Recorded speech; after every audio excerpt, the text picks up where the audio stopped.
E3O Files is your new hub. We expose and educate social injustice, explore nature and the world.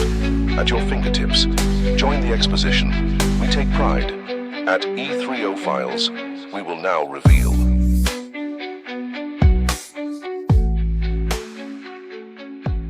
Excuse me. Hi, welcome back to E3O Files. Here we expose, educate, explore, and oppose.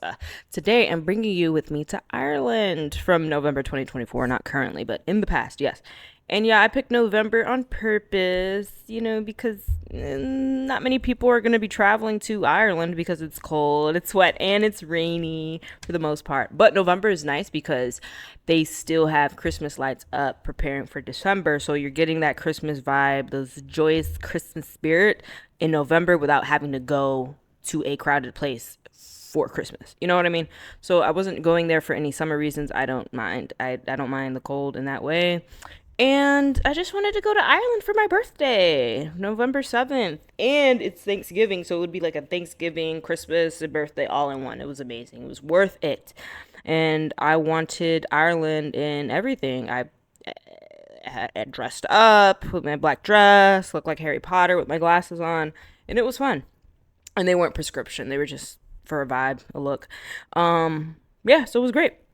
If you want the visuals, the photos, video reels, even I didn't take a picture of the guy with the checkered pants because I don't think that would be okay. I don't want to take pictures of people unless it's for like a point that I'm trying to make. So anyway, you can see all of my YouTube channel videos, and you can just take a look at it on terroronthebench.com. I don't really like Instagram. I don't want to use Instagram, and I'm not going to. So, I mean, I have one for E3O Files, but I don't do that to post my life. I kind of just post the things that are relevant to the topics at hand. So let's get into it. Okay, so I'm a black woman, and I wanted to go to Ireland because since I was a kid, I wanted to go to Ireland. I would cut out National Geographic photos of the Isle of Skye, their green, lush grass fields. It's just so amazing. I said to myself, I gotta come here one day. And guess what? Yay, I did it. And it was way cool, okay? Did I feel strange being there? Not really.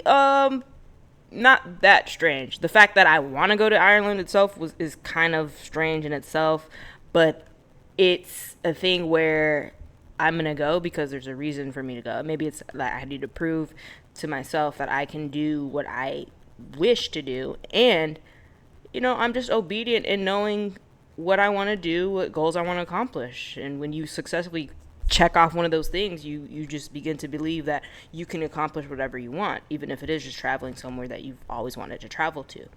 It sets precedent for your future endeavors and being able to do those things. But was I strange, or did I feel strange? No. I mean, people came up to me and were like, wow, it's so cool seeing you do this on your own. How old are you? And my daughter would never do this. And this is coming from, I'm gonna say white people who have their kids with them, their daughters that are like maybe my age or like teenagers or young adults, and they're saying my daughter would never do this on her own. And I'm like, really? That sucks. But for me, I don't really mind. I don't really like to wait for people that much unless it's somebody who I know kind of has the same way of traveling like me and just mind just going here and there, just kind of free roaming, like a NPC in Grand Theft Auto. And I saw plenty of African people, maybe from London, that reaffirmed that. Did I use that word right? Just reassured me that it's still a place, still planet Earth. It's not like you're an alien on a different planet. But yeah, it definitely looked different because I had like pigtails. I had a backpack, whatever. And I would say that, it's still a new space. I definitely stood out sometimes, but not in a hostile way. More like, oh, she's different, and that was it, honestly. I could live with that. It wasn't the kind of attention that drains you or makes you nervous. Everybody was kind of not even paying attention to you. They're just walking, taking their, getting on the double-decker buses, going to work, walking. They didn't care. They were not looking at you. They were not wanting to talk to you. and they were kind of like not friendly, to be for real. Like, they were like, "Hey, what do you want?" Like, when I was ordering something, they'll be like, "What do you want?" Or like something, and so it wasn't something I was worried about, for real. Now, I'm the type of person to enjoy the scenery, be an observer. I really like observing without asking questions. Well, I do ask questions. Never mind. Let me take that back. I do like to ask questions, but I'd also like to observe. So I'm observing, and then I ask these questions. And I didn't want to just enjoy this tour without asking questions. Yes, the tour guide was giving you information, but I needed to know specific things. I wanted to know what was really happening in Ireland beneath all the castles, pubs, and rolling green hills, because they're beautiful. So I ended up talking to my tour guide, TJ. He's Irish. He's lived here. He knows his country. And I wanted his perspective on what's changing here. Let me set it up for you.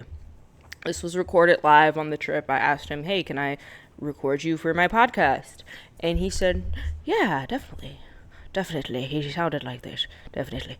And so this is a few things that I asked him. I'm going to go through a few questions and then provide relevant information that supports some of the things that he says, and then we can get a better idea as to where Ireland is, their history, and what their future looks like. Okay, so let's begin.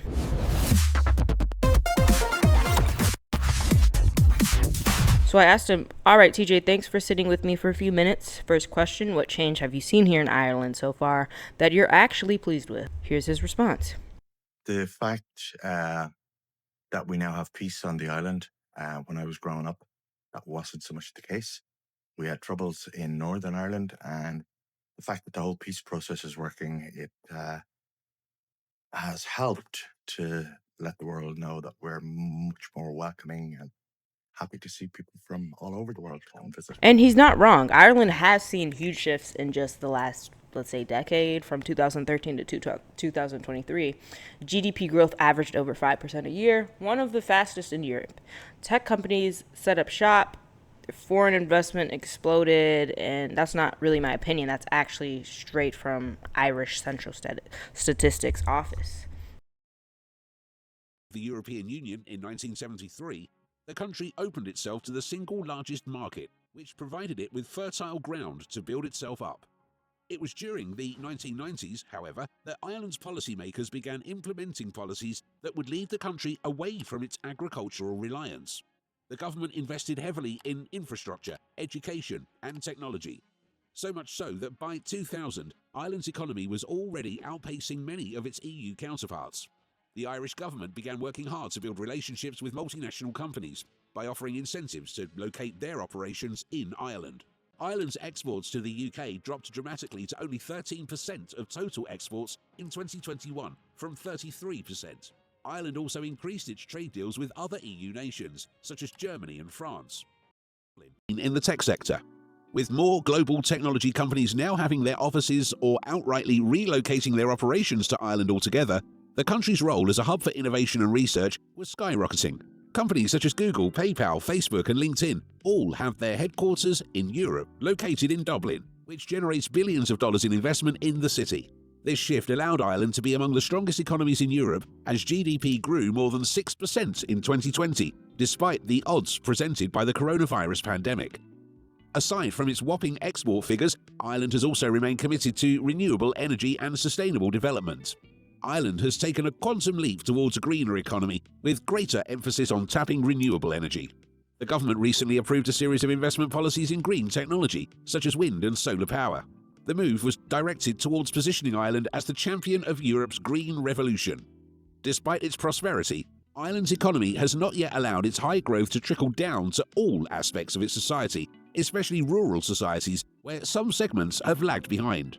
Ireland's increasing housing costs have also caused some discomfort to its citizens, as most of them are unable to afford rent.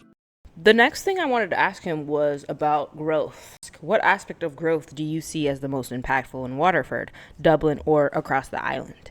Well, I think the fact that nowadays, because the UK have left the European Union, we're the only English-speaking country in the European Union, and the fact that we are open for business with the rest of the world economically helps us be a strength in Europe for people to deal with from outside. Construction and tech. Dublin skyline has cranes everywhere. I watched city sweepers, things you don't see in America. You don't see street sweepers like sweeping up trash on the side of the road. That's great. That's awesome that they have that. I saw a sign that said development by 2025, and it's great. That was cool. And of course, they like their tourism. People love to go to Ireland for tourism, so they benefit off of people touring the area, just like Hawaii or Florida. People go to these places. They're very heavy in tourist traffic. Heavy investment in housing projects and port upgrades. These aren't small changes. They're reshaping the cities. In 1987, a minority government took office and decided to get Ireland's finances in order. The country's huge unemployment, lack of wage growth, and debt issues had been a red flag to foreign investors. The new government immediately decided to crack down on public spending and slashed a planned program of expenditure. Public servants expecting a raise were fuming, but the government was able to reclaim some precious revenue. The government then embarked on what it called a program for national recovery.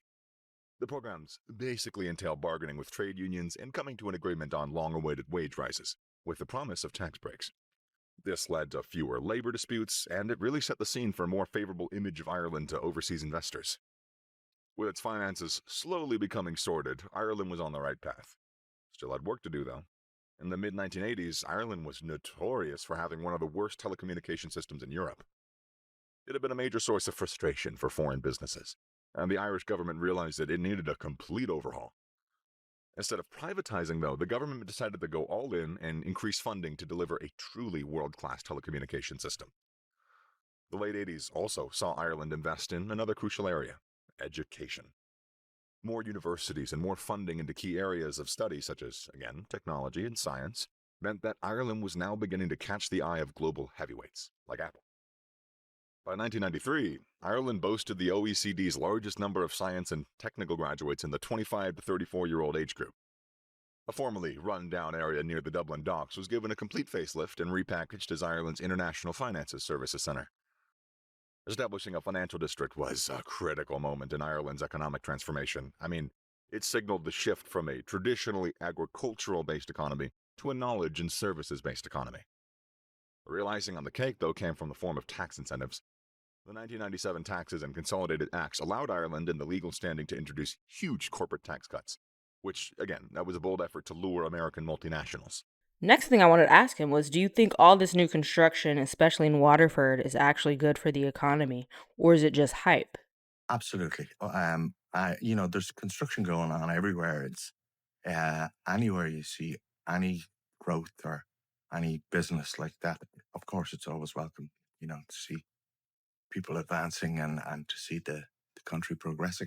And this is the debate. Some say it's fueling jobs and boosting the economy. Others worry about housing prices shooting up. Fact checked, Ireland's rental prices hit record highs in 2024, according to daft.ie. Growth, yes, but affordable for who, though? And they're nice houses. He was telling me about all the architecture. They still have the little shoe sweepers where you put your shoe in and you wipe your feet off. Just classic. Ireland doesn't have enough houses for people to live in, and yet somehow up to 60% of upper floors in Irish city centres are vacant. Thousands of people commute into cities every single day to work, to study, to socialise, while right above them, thousands of rooms lie completely empty in the middle of a city, within walking distance of everything they need. Our cities lack the autonomy and leadership to address these problems. Estimates suggest that we could house between 4,000 and 6,000 people in Cork or Limerick alone, in buildings that already exist. But we don't. Instead, we let our historic cores rot. Totally fine, don't worry about it. Other countries don't do this. Their cities are for living. They've brought life back into their cores, turned dead spaces into homes. I will argue, though, that America and places like Chicago, we've got Buffalo, we've got Detroit, they have the same problem. There's houses, abandoned eyesores, and a lot of times we see a lot of new construction with apartments, but yet we're seeing these eyesores. Why can't we take those down and rebuild them into something more beneficial to people and look different, look more modern? So it's kind of the same thing here in America. I would say that it's not just an Ireland The thing. solution to the housing crisis is literally sprouting out of the ground, and we're letting other countries build with it. Timber-framed homes are faster to build, easier to insulate, cheaper to heat, and dramatically lower in emissions. They're not some green fantasy. They're the standard in countries like Sweden, Austria, Finland, and Canada. And also to note, Buffalo architecture is very similar to Ireland. They both kind of take on each other's inspiration. For my fourth question, I wanted to ask about personal impact. How has this growth actually helped you or anyone you know? It's been beneficial for everybody. It's tourism is probably the most important industry that we have in the country, and we're a very open, warm, welcoming people. And I like to think that people get good service and a land of nice welcomes when they come. That's the human side. It's not just about GDP numbers. Jobs in tech, tourism, and construction put food on people's tables. But we really can't forget about the growth also stretches healthcare, housing, and transport. The balance between them all really matter. Before I go on any further with questions, let me just switch gears for a minute and just share a little snippet of my experience because it was great. The skating rink, $20. It wasn't worth it because the blades of frontals aren't usually the best. I kind of just wanted to try it, knowing that it was going to be a poor experience of the skates itself, but the experience of skating in Ireland, ice skating, that's what I was going for. That's really what mattered. And the ice was bad, the rink was small, but the Christmas lights, the fact of being in Ireland, ice skating, doing something that I love, beautiful. That was enough. And then this man came up to me. He looked like he was from Les Mis. He was in checkered pants, like a weird top, like a hat, not a top hat, but it was similar. It gave the same vibe of, the thieves from Les Mis. I'm not saying he was. I'm just saying he was giving of that. And he asked if my hair was real as I was walking forward. He walked by and then he turned around and walked backwards and asked me at the same time, was my hair real? And I looked at him and smiled. I said, yeah, my hair's real. And he was like, oh, that's cool. And then I was like turning around because I wasn't sure. I wasn't sure if I should proceed with the conversation, but then I remembered what my mom and family was like, oh, be careful, don't talk to strangers, But then I was like, he might not be. And I was like, oh, okay. Anyway, I didn't take it as an offense, though. Definitely not.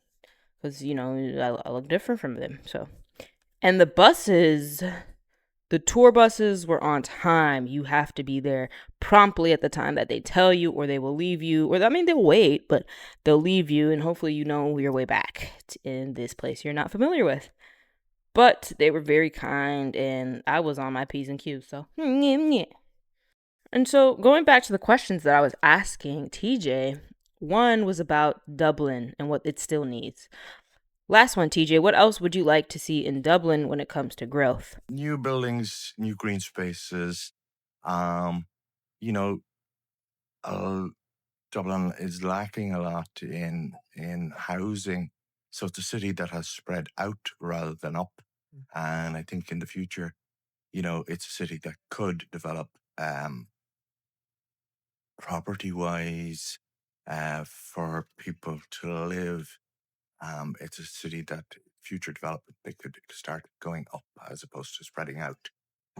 We don't have many high-rise buildings, but I think that would be an option for the future. So yeah, Dublin's got a lot of momentum, but locals want infrastructure, better transit, housing that isn't priced like Manhattan, and smarter energy use. But fact, Ireland already generates about 40% of its electricity from renewables, but they're pushing for 80% by 2030. Harnessing the power of the sun to help us generate 5 times more clean electricity by 2030. Find out more at esb.ie. And now, folks, I want to hear from you. What makes or breaks a trip for you? The people, the food, the moments similar to the checkered pants man? Just tell me, what do you think? Drop your answers on terroronthebench.com or YouTube or here, and I'll read some of them in the next video. Ireland in November showed me growth that's real in a city, not just, the out cosmetic look to the place. Being Black and solo there didn't feel isolating. It felt like just stepping into a different place that I hadn't lived, maybe in my other life, or maybe in a different version of me. I was Irish. That's why I was like, is it in my DNA? This is weird. This is crazy. Would I go back? Absolutely. I plan on going back to Ireland and Scotland and really kind of just roam around some more. But I'm not gonna go ice skating there. No. That would $20 is crazy. It's like you're going to a Rotary Rink in New York City or something. And don't forget to check out the visuals on YouTube, the breakdown on tearonthebench.com, and support the show if you like these deep dives and experiences. And our next videos, we're going to be talking about specific things. So thank you. Till next time. Bye.